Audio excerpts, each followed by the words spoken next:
Oh, yeah, that was so cool, Grant agreed. I also like seeing the rainbow over the falls and getting wet from the mist. So, Mimi, Grant continued, what makes a Great Lake so, well, great?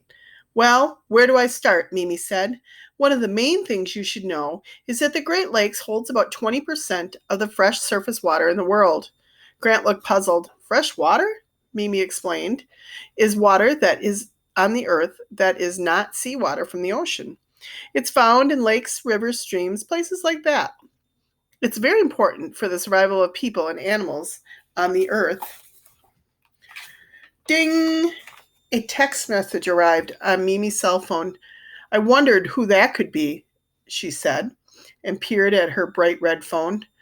Oh, it's Ichabod, the lighthouse keeper. Mimi read the message to herself. She frowned. He seems a bit worried about the lighthouse. Something about odd noises in the night. Not like him. I hope he's okay. He's getting older. I'm not sure how much longer he can traipse up and down those lighthouse steps. Christina and Grant stopped eating and turned their attention to Mimi. Mimi snapped her phone shut. Well, we're set to go see him. He can't wait to meet you two, she said with a smile. Grant elbowed Christina. She leaned in and he whispered, Ichabod? That's a creepy name. Sort of like the headless horseman dude.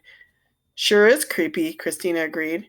Grant shook his head, bouncing his blonde curls all around. Sounds almost icky, he said, scrunching his face. Christina nodded.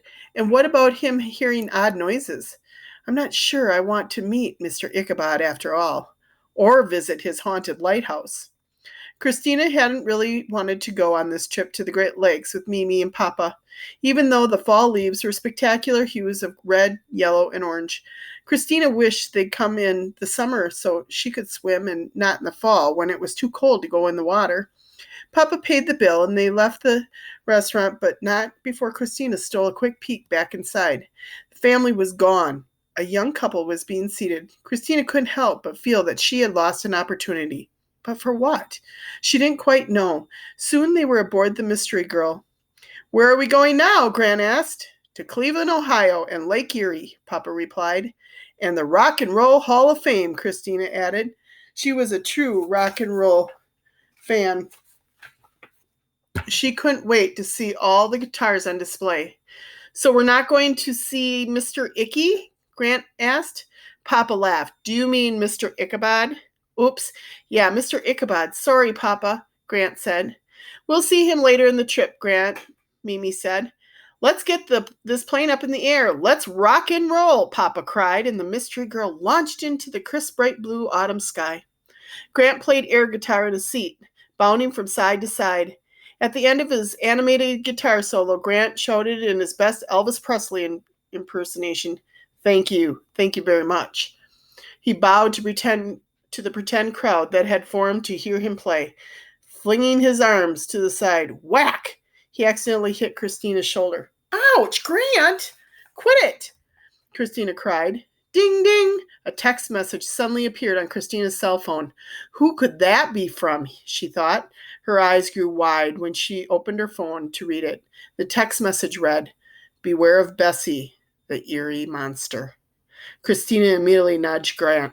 Look at this, she whispered. Who's that from? Grant asked. Christina looked a second time at the message.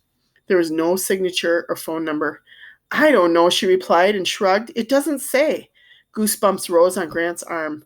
His big blue eyes grew wide with concern. Maybe it's the eerie monster. Christina fell to chill and pulled her sweater around her. I sure hope not, because that's exactly where we're headed.